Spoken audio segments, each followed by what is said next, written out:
You're listening to The Parallel Paths, a podcast designed to elevate your mind, body, and spirit so that you can get everything you want out of life. The only question is, are you ready?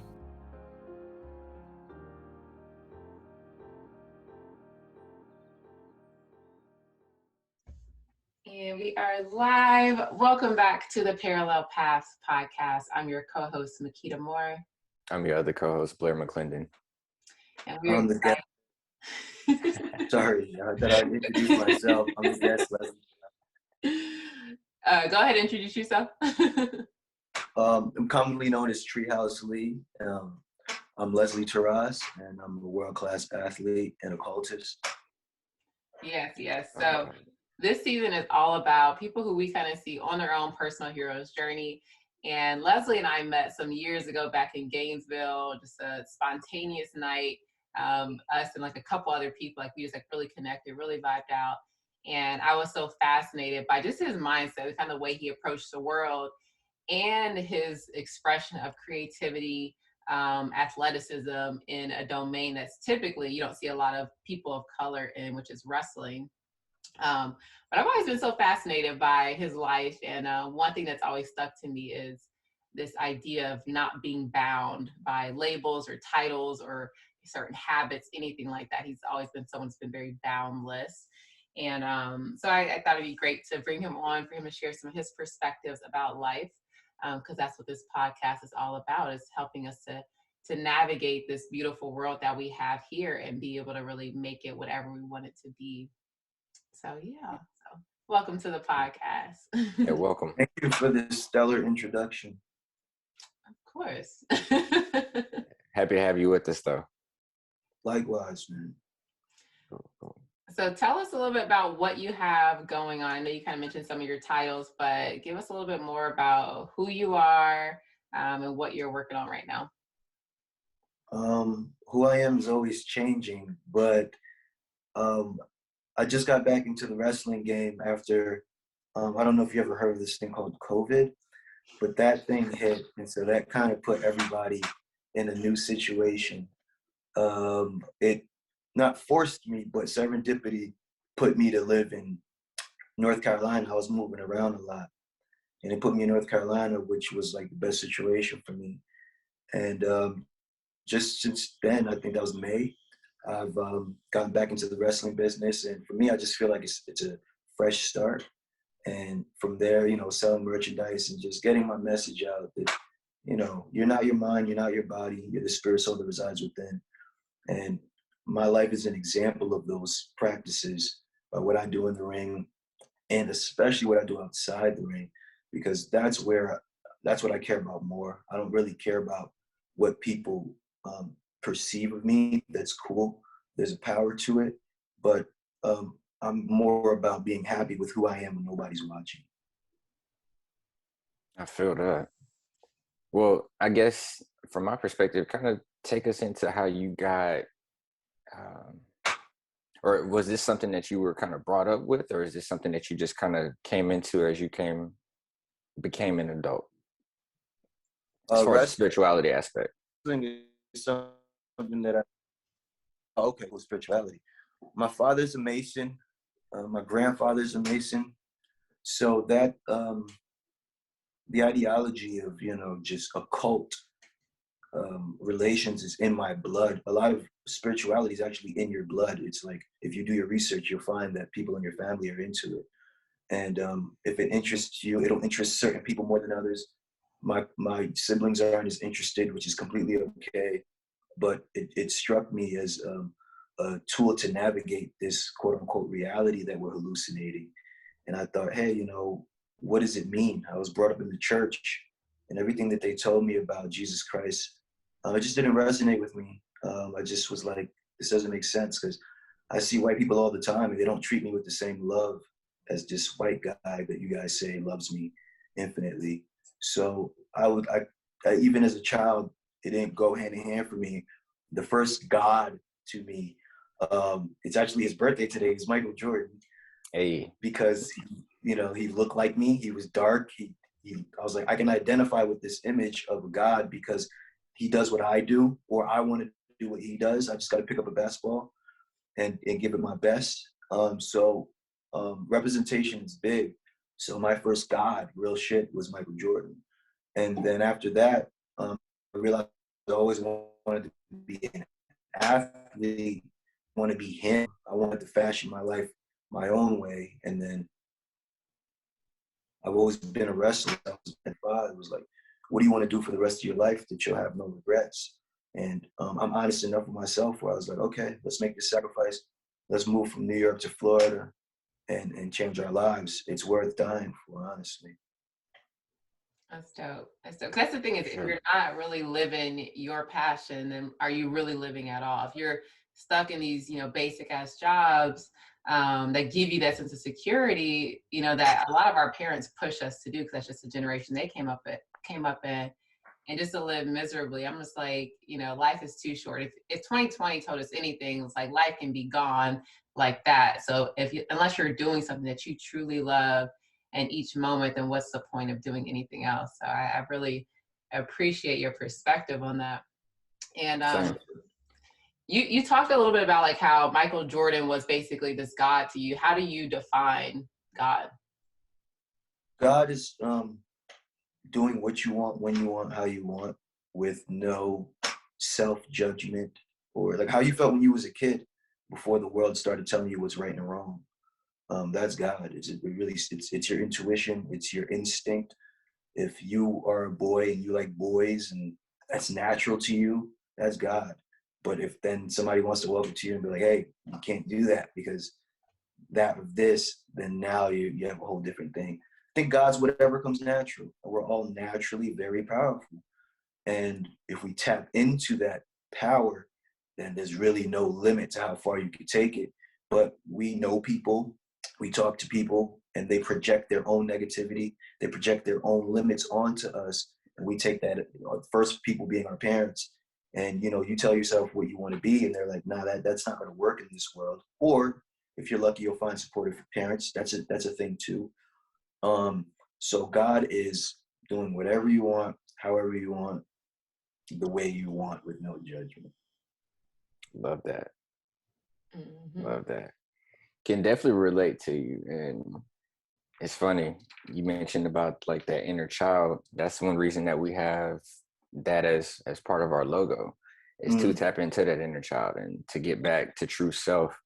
And it's funny too, I see your pyramid, but we got some things in common. For sure. But go ahead, my bad. No, I said naturally. Oh yeah, for sure. Mm-hmm. For sure. I guess a question on my side, what do you do to kind of keep your balance and to keep you grounded? Well, that's a very good question. I do a lot of breathing techniques, a lot of meditation. I do the work of, his name is Mantak Chia. Yeah. And it's basically Taoism. It's taking out the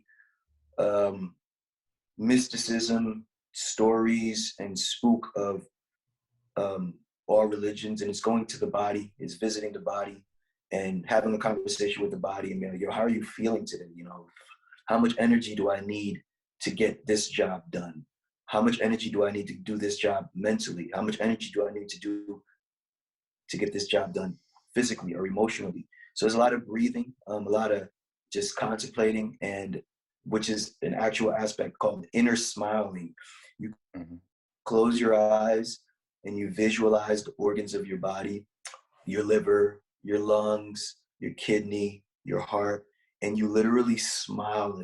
Smile is making you connect, that connect your organs. Oh man, the patience, we're gonna have the emotion, we're gonna have the authenticity that we are to navigate whatever it is. And that's a huge part of my daily practice. That's how I start my day. And it allows me to smile for no reason. If you can't smile for no reason, you have a problem. If you need a reason to smile, then you are, I don't think you're a slave, I think it's a strong word, but I think that you have a problem because you shouldn't need a reason to smile. Smiling should be your nature. Happiness should be your nature. And then you attach that to other things outside yourself afterwards, but it starts within. And so that's where I start. That's how I prepare every day. I start with reflecting on what it is I have, which is my body. It's the only thing I really have. Everything else is just extra, like bonuses. I love that. For I real. absolutely I love that. That whole idea of what you were just describing is unconditional happiness. Like, I don't need certain conditions to be happy. And that was for me a game changer. Yeah, Cultivating that happiness inside. And again, acknowledging, like you said, everything is energy. So if I can raise myself to a vibration that is that expression of happiness, love, joy, I'm matching myself with other things that are high vibrational, all the things that I desire. So I love it. right. That's a big game changer for me. Like the idea that you can manufacture happiness, the fact that you can produce it within yourself and then distribute it to the different organs of your body and your mind, obviously. That you basically, how I look at it is you alley-oop happiness. You throw it out there in the universe and then you meet it later because you've already projected it. I love that. That's facts. That's basically the karmic aspect. Like, you Yeah. putting out that good energy, it's gonna come back. Yeah. You made me think of something when you talked about basically kind of rotating your consciousness throughout your body and having that inner smile. Have you ever practiced or heard of yoga nidra? Is that a person or is that a practice? It's actually a practice. It's a meditative practice. Highly recommended if it's for somebody out there looking to start meditating.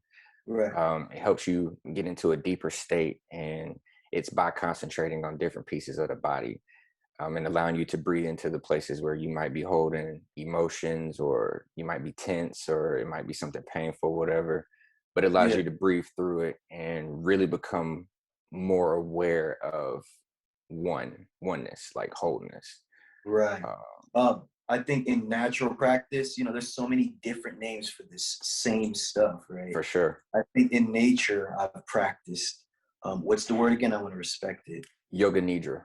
Yoga nidra. I think by nature I practice it, but I don't know it culturally where it's from specifically. But the Tao is older than a lot of, I'd say everything.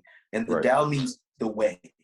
There's the way, and the way is your way. It's not that way. And the way is energy. As long as you're dealing with energy, you'll be good. Right. That's why I could walk into a church now and have no problem. I could walk to a church of Satan and have no problem. I could walk into the church of anything and have no problem because I can extract the energy I personally need to move on. Nothing is evil to me. Even though I did watch a scary movie last night and I didn't sleep well, but it's just everything is energy. So I think that what you're talking about is the same practice I'm talking about. It just might have a different name and come from a different world. Sure. Yeah, I love that because I feel like when people start their spiritual journey and they learn about energy, they get so protective over it. Like, I got to protect my energy, and they get, they don't want certain people in their lives. But I think that's the ultimate level, is when you can go into any environment and then be able to extract whatever energy is there, knowing that we exist in this duality. So we're all of it. It's just how you're perceiving it. So, yeah. Right. So Well, I was gonna say, I think in probably earlier phases of the spiritual journey, you probably do need to protect your energy, because you're trying to decipher what's actually your energy. And like you said, it's so much outside influence and other programming that we've picked up over the years that it's nice to kind of isolate yourself in a sense, whether it be meditation or physically, whatever it may be, but to really hone in on the energies that are you. So I think that's an important piece. And then as you become master of self, then it's important to start interacting with these other energies and see if the things you've been practicing are actually working. And it's another opportunity for you to continue to better yourself as well. Well, I find it interesting because when you first come of consciousness, the first thing you want to do, at least for me, was share and tell your family and tell everybody you know. And then you realize not everybody's about that lifestyle. Right. Not everybody's serious or whatever. I've had people, where, in the beginning they're like, yeah, it's dope. And then they're like, I'm like, you're not as serious as I am. You're not ready to leave town. You're not ready to travel. You're not ready to be homeless. You're not, because you're not ready to make the sacrifices, because if the spirit is all we have, then I'm never alone, and I'm never the illusion of fear of being alone, right? But when you tap into the spirit world, you're never alone. And that's something the layman can't tap into, and they'll get into, you know, even a bad relationship just to not be alone. You know, they'll suffer through a bad relationship just because the illusion of something that's working for them at the time. So I say that only because I find it in the beginning, when you discover something, you do want to share it naturally. It takes the mastery level to be like, yo, this is just for me to know and forget everybody else. If I meet others who vibrate on this frequency, that's what. Yeah, that's true. I was gonna say, I think that's a good point though. At the beginning, for me too, I was definitely eager to share. And then, like you said, you know, you might get some good feedback, but then it's others that just, it's not resonating with. So that's kind of more so what I'm alluding to as far as protecting your energy. Like, it's more so like a knowing thing. And like you said, I feel like when For you sure. know, you're able to take more risk, fears alleviated a lot more, and you really start to trust the elements around you and things of that nature. And just personally speaking, from my entrepreneurship journey, like that was a big key for me. Like when I really started to become awake, I'm like, all right, I can't do this 9 to 5 stuff anymore. If I'm gonna really tap What's your in to who business? I do branding and design, as well Okay, as health and right. wellness. Like graphic design? Yeah. Okay, cool. Yeah. I'll share my sites with you, but bonafideagency.com and 3layerswellness.com Okay. are my 2 platforms. But Okay, right. that was huge for me, man. Like, Where are you? I'm in Florida. Where are you located? I'm in Florida. Okay. Yeah. Okay. North Carolina for you, right? For sure. Okay. And Trey, you do. I did my thing in Florida.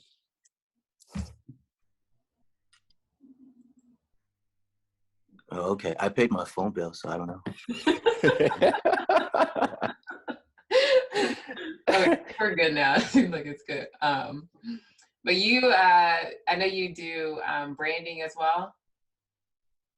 It's just my personal brand. I wouldn't say I'm into branding, or I would know how to teach someone what to do. I just tap into what I think looks good on my behalf and my aesthetics and my approach to it, and I just decorate it and put it out. I do have a certification in Photoshop and stuff like that. I do graphic designs for people if they inquire of it, but I don't make it my business.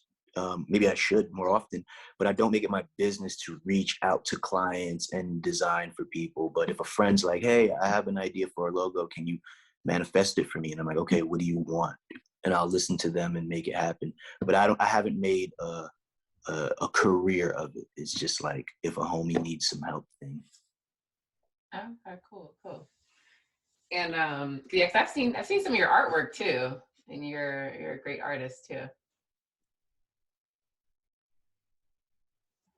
I appreciate that. Likewise for you. I've seen some of your work and it's really cool. Thank you. So when it comes to, wrestling, how do you use spirituality or just kind of your understanding of life, your power, being able to tap into your power? How do you use that when you're wrestling? That's a good question. I think the scariest part of wrestling is right before the match. I'm as nervous as, a small cat around big dogs. It's the scariest thing to just be behind the curtain. But then when my music hits, I feel like a god. I feel like, okay, I'm supposed to be here. And the crowd's reaction feeds my energy. And then I'm like, okay, let's do this. But spirituality prepares me to know that I know a lot of people in wrestling who look at it like this life's dream for them. And there was an aspect of that up to a certain point for me, because yes, as a child, it's something I observed and watched and enjoyed and was entertained by, yada, yada, yada. But at a certain point, it becomes a job and there's a reality to it. And that's where I'm at. I'm with the reality of it. So I'm all about being prepared to be my best at it. And so in those times of meditation, I'm really just projecting myself being a winner. I'm visualizing myself being effective. I'm visualizing doing things successfully. That's all this life is. You visualize good or bad, and you meet it. So I do a lot of visualization, and I project my energy like, this is it, I got it. And a lot of it is people not being convinced. That's cool. I don't give a damn. I know, it's like, yo, you saw Treehouse Lee, and you may have not known you saw him, but you'll know you saw him later, because you'll be like, man, he was really convinced of who he was. I wasn't sure. I just saw this really confident young guy. I didn't know he was gonna do what he was gonna do, but he was sure he was gonna do it. And I do it and deliver. So, and I make the crowd regret ever not believing in me. I take that very strongly. There's no reason why you should look at me and have a doubt. I don't know where it's coming from. I understand it, but by the time I leave, I will destroy any doubt in your mind that I'm the best thing that you've seen as far as what I do, not comparing myself to anybody else. So when I walk away, you had to have seen something you've never seen before, and that's the satisfaction that I get. And spirituality helps me meet that level of confidence, because why would I occupy a human body that has to take a shower and eat and all these wretched things if I didn't come here to do something really amazing and worth it? So wrestling and spirituality are one and the same for me. And when I exercise my spirituality, I'm a better wrestler. When I exercise myself as a wrestler, it makes me want to tap into my spirituality more. Oh, I think some of that mentality that Mike had might have rubbed off on you. and why I say that is because I grew up kind of in that same thing, definitely idolizing Jordan, but Kobe was my real go-to. For sure. And so obviously with the Mamba mentality, like, I've definitely taken some things from that. So I'm with you. Like, if we're here, why would you not want to be the best version of yourself? Yeah. Did you play any sports growing up? Yeah, I played everything. I was an athlete. Baseball, basketball, played football for a couple of years, ran track, played tennis on the side, trying to get back into golf. So, yeah. Okay, cool. And how do you stay active nowadays? I do a lot of yoga, working out. Every now and then I might shoot a basketball. Like, that's really probably what I need to get back into if I want to tap into my inner child. Last time I hooped, it was like I wasn't even here. Like, I didn't realize how therapeutic it was for me when I was growing up. Yes, that's true. And as a man, it's a different psychology. I read a book by Dr. Frances Cress Welsing called The ISIS Papers, and she does a phenomenal job at praising the institution of the athletics and sports as raising the Black man and exemplifying the Black man, because before sports, there was no example for us as Black men to show our power, our prowess, our technique, or anything like that. But that was, but sports let the world see we are a superior being, that we are the biggest ticket. We are the most important. No matter what sport it is, it's the Black man at the top. And it's just an example and a reflection of the inner and spiritual world. It was an amazing read, and she puts together so many small and what seem like senseless connections that make you realize that sports is the arena of the sexes to display the superiority of races. It's really what it was designed for people to express their level of spirituality more than actually athleticism.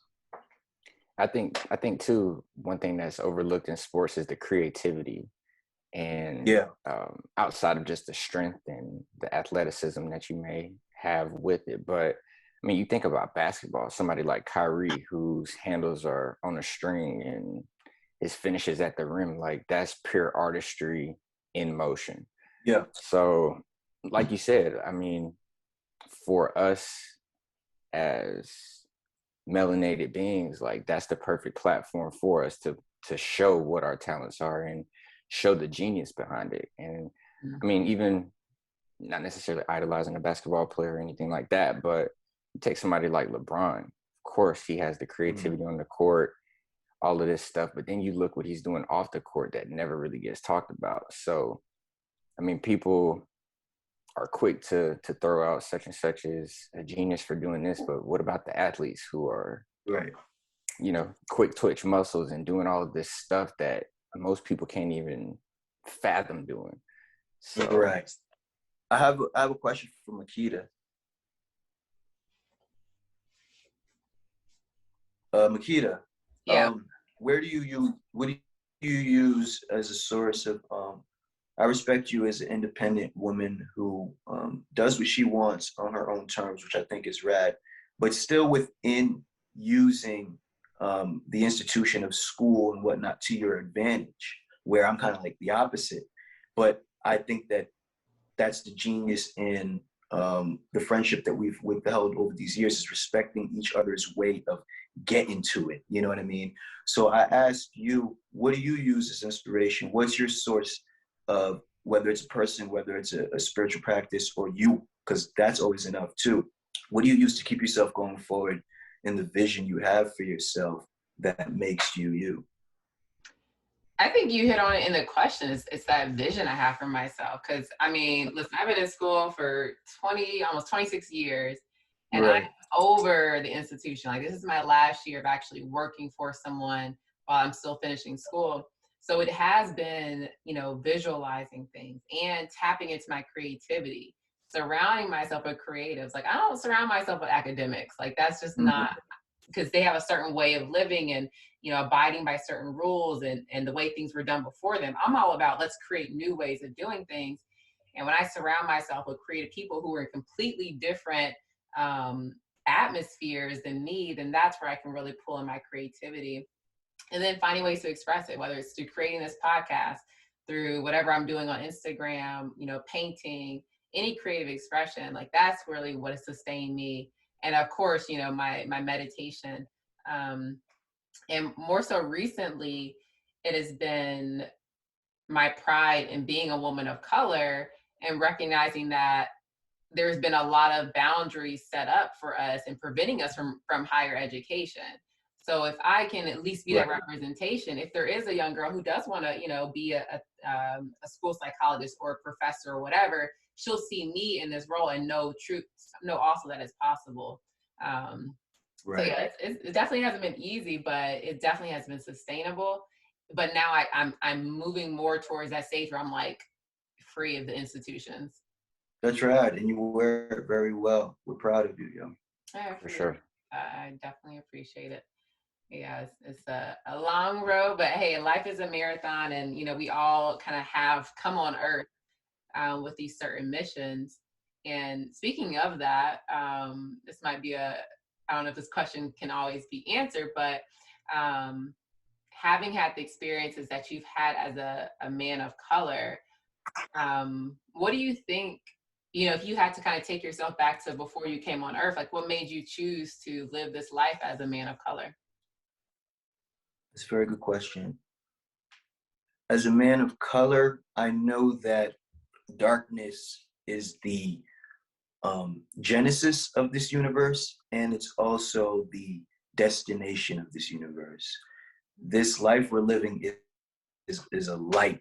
It's like this episode, and you're still pulling from the darkness of the universe to transform yourself. You're supposed to use your traumas. You're supposed to use your sadness. You're supposed to use the darkness and turn it into light. That's the magic of the occult. That's the magic of anything that we do as magicians.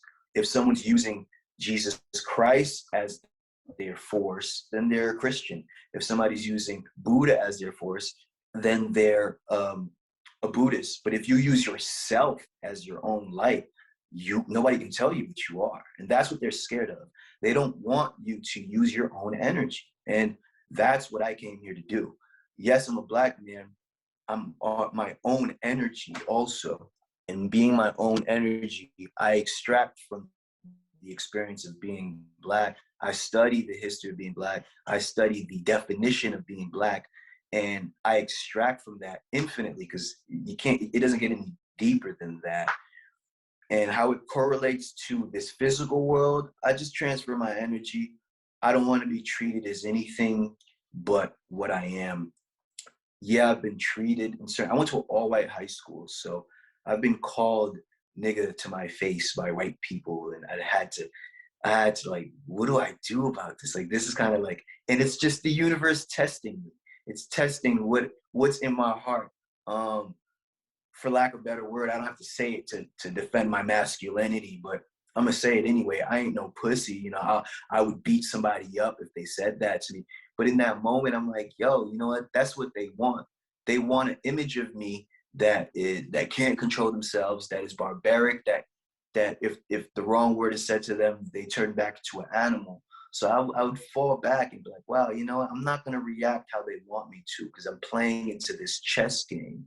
So even as a 17-year-old or 16-year-old, when I was called that, I reacted different, and that showed me I was equipped with a different body, with a different mind than most people in general, regardless of white or black. I had a different spirit in my body. And so that's what I've always used. Being black is a blessing. It's the coolest thing ever. Would I do it again? Whole nother conversation. But this time here and now, there's no better time to be a black person in the history of like existence. I agree. I agree, 100%. Yeah, and so from watching you wrestle, one thing that stuck out to me was you really found a way to merge the masculine and the feminine. Was that intentional? Because I mean, you would have like the flower headbands, and wear these bright, vibrant colors. And I always saw that as a beautiful merge of the masculine and feminine. Was that intentional for you? Subconsciously, of course. I think I'm 50% woman and 50% man. 50% of a woman made me, 50% of a man made me. I don't think I should honor one more than the other. I don't think I should exemplify one more than the other just because I have a male form. I still very much so feel strong feminine energy from within my being. I wouldn't want it to limit me because of my physical body, especially being a black man. There's a certain expectation of how I project myself. But I have done enough soul searching, and I love enough of the woman and I love enough of the man to balance myself out in my representation. Like that. That's solid. Mm-hmm. And do you feel like being able to acknowledge that feminine side has benefited you as far as, like you said, being a black man, there's a certain image of, not crying and, not feeling hurt or pain. Do you feel like it has allowed you to more appropriate or adaptively interact with those, like you said, traumas that we've had and be able to really process them in the right way? Yes, I think more than anything, because as let's talk about intimacy real quick, because that's a big thing that by nature people don't like talking about. So I love speaking about more uncomfortable things. I don't think it's uncomfortable for you guys, but in general, intimacy, like when I'm laying in a bed, by nature as a black man, I'm usually doing most of the holding. But like, yo, how about when I want to be held? You have to tap into your femininity. Like, yo, can you hold me? Can I be the small spoon real quick? Exactly. Let me be the little spoon for one. Yeah, let me be the little spoon. Yeah. And it's like, whoa, no, it takes a certain confidence. Like, that doesn't define my masculinity. Exactly. It doesn't make me less of anything. It makes me more of a man to step into my feelings. The genius I think that I've been bestowed with by the grace, because only he could have chosen to put that in me. I want to have the full experience of the masculine and the feminine in one lifetime. I don't want to have to be a woman in my next lifetime. I want to have it within my male body because it's possible if I am open to that energy. So little things like that, like when I'm laying down, it's like, can you hold me? I need that every once in a while because that's life. You know what I mean? But if I'm doing the holding my whole life, then I'm not tapping into the balance of the universe. You're just doing the holding the whole time. You're missing out on something. That's just balance. And it's just these social constructions that would make me think I don't need to be held, which is BS, really. Mm-hmm. Yeah, I love how you tap on it. It is totally these social constructs that are meant to keep us in this limited form. And that's why most people are miserable. You know, most of the world is miserable because we're not living our full form the way we should. Right. Like the idea that you're taller than me, I like that because I've always naturally like been attracted to women who are shorter. So when you're taller than me, then it's different because it's like this plays a different role in my mind, and that I like that idea that it challenges what I think is okay and things like that. Like because not for any other reason, but of the way I think naturally. I'm not blaming that on society, but when you meet a new person, each person is a challenge by nature because, and that challenge is not bad, but now you're going to learn to grow in a new way and learn to perceive in a new way. And I think if meeting someone doesn't scare you to a certain degree, not like, oh my God, I'm scared of this person, but doesn't challenge your daily beliefs, then that person's not necessarily worth meeting. It doesn't mean you cannot be friends with them, but these are the people who are going to take you to the next level because like, I don't think like this every day. But being around this person, I begin my thinking becomes more fluid, and that's what we want. We want to think more fluidly. We don't want to think more stubbornly. I love that. Yeah. And because my thing is, I feel like my ultimate goal here is just expansion. And with any new experience, I'm not labeling it good or bad. It's something to expand me from where I was in that moment that preceded that experience. Right. Yeah. Let's see, what else? You have any other questions, Blair?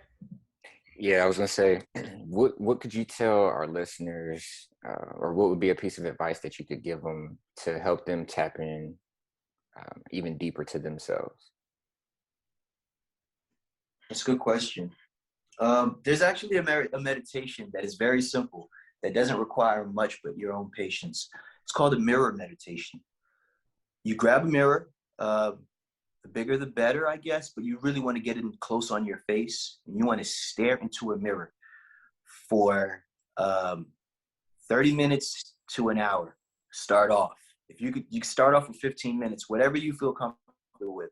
But the mirror meditation changed my life because everything, we reflect what we observe. You know, the reason why sports is such a big business is because people live vicariously through these athletes. One of my biggest pet peeves, and then still funniest things, because I can laugh at every aspect of things that I find serious and annoying, is when people are a fan of a team, a sports team, and they're like, yeah, we drafted this dude this year. When we go to the shit, man, I'm like, bro, you don't get a check, you know? But I understand it because they feel like they're part of it by watching and participating, giving their attention. So using that understanding in psychology, when you stare into a mirror, you become more like yourself, even if you don't know what that means. So to stare in a mirror, it's a big meditation. I've done it. So the first like 5 minutes, you're like, okay. Then you start seeing flaws. Then you be like, oh, I'm cute. No, I'm ugly. Oh, no. Oh, that's what they didn't like about me. Oh, and you start going to this crazy mental thing because you're observing you. And at a certain point, you melt. Your physical form will melt. And you'll be like, wow, I'm more than everything I'm looking at in the mirror. And that's the best thing I can tell anyone, because it has nothing to do with reading. If you don't want to do this, cool. But all it takes is the patience to look at yourself. And if you can't do that, then that's where your problem is in the first place. Wow. I can, because I've done that where I've stared, like, and it's like you really see it's something else looking there, or you're seeing yourself. It's usually when you hit the blunt. You be like, yo, shoot, I was just staring in the mirror for like 30 minutes, you know? Yeah. You know? But either way, whatever gets you comfortable to do it. But yeah, do it with what I just told you in terms of like, notice that you're doing something. You're ripping yourself apart and you're putting yourself back together, and then you're ripping yourself apart again. And that's what you need to do. After that, I think this, you want to read something, go lay down, but your spirit of observing yourself, you'll tell yourself what you want to do next. Like that. And that's been something that I realize now that through meditation, I've learned to become more of the observer. but also recognizing that I am the spirit, kind of in this physical body, allows me to get to see myself, like observing myself again. And I've noticed I've been doing that a lot more often. And it makes, like, I take life less serious. Like, I take life seriously, knowing that I can maximize, and, this life is gonna be what I make it. But I also don't get so caught up, because I realize it's all just whatever, a projection or whatever it is, like a dream. Yeah. So Right. I'm the observer observing this thing. I don't get so stressed out about it. Indeed. Yep. How did you guys meet? I went to University of Florida, and some of my friends were mutual friends with Makita, and I think it was Florida, Georgia, one year.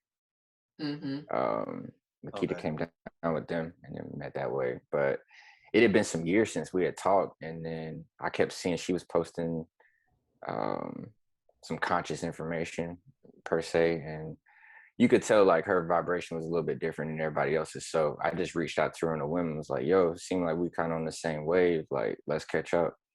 And then I think our first conversation, we talked for a couple hours just on everything. And so I'm like, yo, if this the first true conversation we had, because even when we met before, like it was more so just cordial, like, hey, nice to meet you type thing. But we didn't really like know each other. And then after that convo, we were like, yo, this is deep. Like, let's put this to good use and try and share some wisdom, some knowledge, whatever it may be with our audience. Okay, I'm happy you guys did, because it offers a platform for us to get together. And, the sky's the limit. This was therapeutic for me, to just build with y'all and have that outlet to say these things, because a lot of the time this stuff is just circling in my little head. And so to express it, now I go about the day with a whole different frequency, juxtaposed to going out there with all this in my head and in my heart. So I'm happy you guys did that responsible act on y'all behalf, and that one action and decision y'all made vibrates throughout the universe to now where it affects my life in this way. So that's what's up. I'm glad we could be a reach to you, man. And it's been an honor to have you on the show. I think you've touched on some topics that it's definitely therapeutic for me as well, but I think will help our audience kind of take a deeper dive and think on some different things in their lives as well. Yes, definitely. Right. Appreciate that. It's been an honor. I could definitely talk to you all day. For sure. And we got to catch up offline too. Word. Yeah, we build, bro. Yes, for sure. Definitely.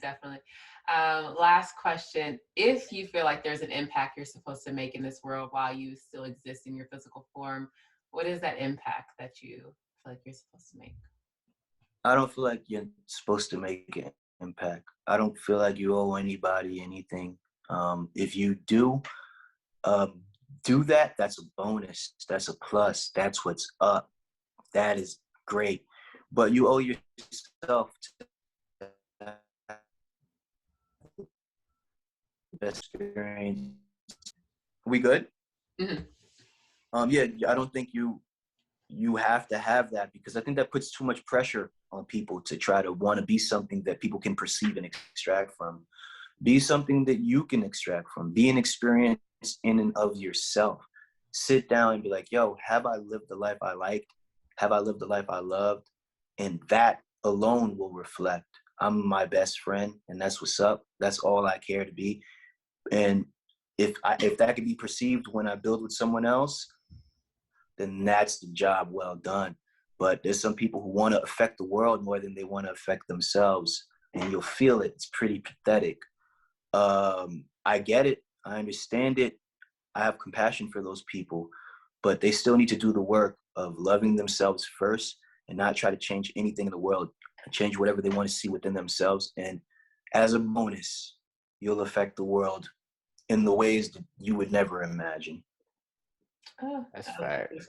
That's facts. And honestly, that's why we came up with the parallel paths, because it's like doing this self-work, all of us are on a parallel journey. Like it might look a little different, the form may be a little bit different, whatever, the obstacles may be different, but in a sense it's the same goal at the end of the day, like trying to tap back into self. And like you said, like Yeah. Yep. Yep. Yeah, that's what it is. All right, Leslie. So can you Blair, thanks for having me. Hey, Oh, you're appreciate saying you, my something, brother. I was going to say, how can our listeners find you, follow you? At Treehouse Lee on Instagram. That's it. I forget my name on Twitter. And Twitter's pretty ratchet, so you don't need to follow me on Twitter. It's like, yeah. Twitter's where the lowest of the low on earth go to say their opinion. You don't need that. It's not good for you. It's good news and stuff like that. I'm kind of going off, but Twitter is not good for the soul. You know. My Instagram page would be good for your soul in terms of, I keep it simple, an image and something that, some words that might get you through your day. I believe in all of us being in control of our image, and that's where I'm in control of my image and like projecting it. So Instagram at Treehouse Lee. After that, I really, you can never hear from me again and I'll still be happy. I love it. You live fully free, and I love it. I love it. Likewise. All right. Thank you so much for joining us on this episode of the Parallel Paths Podcast. Yeah, thank you, my brother. Truly a blessing. Likewise. Thank you. Thanks for having me. Yes, sending you love and light in everything that you do. I look forward to seeing more of your creative expression and your expression of self, and whatever names you take on in the future in whatever forms. I will always be a fan. Word, I appreciate that. And yeah, don't hesitate to call me Leslie on a personal note. You know what I'm saying? That's who I am. Treehouse Lee is also who I am, but Leslie allows me to tap into these types of conversations because you're talking to me as a person, not my representative of who I need the world to see. And I mean that with you and Blair. All the other listeners, you call me Tree or Mr. Lee, but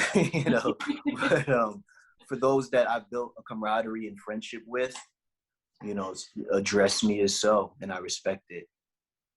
Well, Leslie, it was a pleasure, man. I appreciate all the gems, all the knowledge you've dropped for sure. Likewise, thanks for sharing with me too, brother. Yeah, no problem. All right, y'all. Definitely have a good one. You too. You too, man. Have a good one. All right, listeners, definitely make sure to like, comment, and subscribe. You have all of our social medias there. And until next time, peace, love, and light. Peace, peace. Hey, Parallel Podcast listeners. If you're looking to learn more about building a strong mindset and deepening your meditation practice, join Makita every Tuesday and Thursday at 11 a.m. Pacific Standard Time live on Instagram for Makita's meditation and mindset tips. You can also schedule a free consult by visiting the link in her Instagram bio at Makita Smiles. And for all things health and wellness, check out Blair's site, 3layerswellness.com, for products, services, and resources.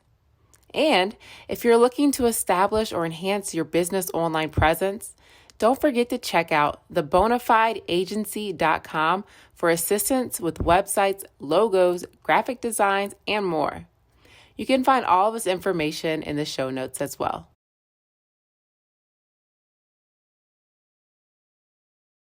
What's up, Parallel Path fam? Do you have a business or looking to start one? One thing that has made it easier to bring my business to life has been utilizing Bluehost for my website hosting. Bluehost makes it quick and easy to get your website up and going with its fast loading speeds and variety of features. Powering over 2 million websites, they offer a full range of hosting services, SEO, and much more, all at budget-friendly prices. Sign up today for web hosting as low as $3.95 per month. Click our link in the show notes for instant access to this incredible deal.